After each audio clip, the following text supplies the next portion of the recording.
அதிலும் கொடுமை, நாம் அடிமையாக வாழ்கிறோம் என்பதை தெரியாத அளவிற்கு அடிமை தெரிகிறது. கொலை, கொள்ளை, கற்பழிப்பு, பாலியல் வன்கொடுமை எல்லாம் தெரிகிறது.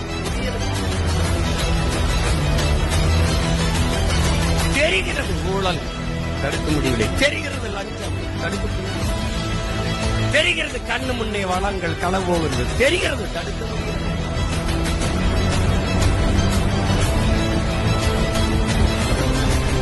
அம்பேத்கர் ஒருவன் அடிமையாக இருக்கிறான் என்பதை உணர்த்திவிடும், அவனே கிளர்ச்சி செய்வார்.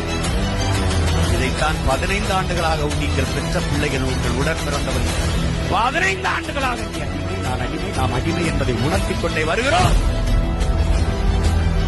ஒரு கிளர்ச்சி செய்கிறார்கள், கிளர்ந்து எழுகிறார்கள்.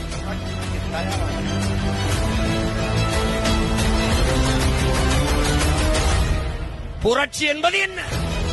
அது ரத்தம் சிந்தும் வன்முறையாகத்தான் இருக்க வேண்டும் என்பதல்ல. அது துப்பாக்கி தோட்டாக்களை கொல்வதும் அல்ல. பிறகு எது புரட்சி? இந்த புரட்சியிலே தனிநபர்கள் வஞ்சம் தீர்த்துக் கொள்ள வாய்ப்பே இல்லை. அப்ப எதுதான் புரட்சி? வெளிப்படையாகவே அநீதிகளால் கட்டமைக்கப்பட்ட இந்த சமூகத்தை முற்று முழுதாக ஒரு புதிய சமூகம் படைப்பதுதான் புரட்சி. திரும்ப திரும்ப நாங்கள் செய்வது கட்டிய கட்டடத்திற்கு வெள்ளையடிக்க வந்த சீர்திருத்தவாதிகள் அல்ல. நாங்கள் அந்த கட்டடத்தை இடித்துவிட்டு மறு கட்டடம் கட்ட வந்த லட்சியவாதிகள், புரட்சியவாதிகள்.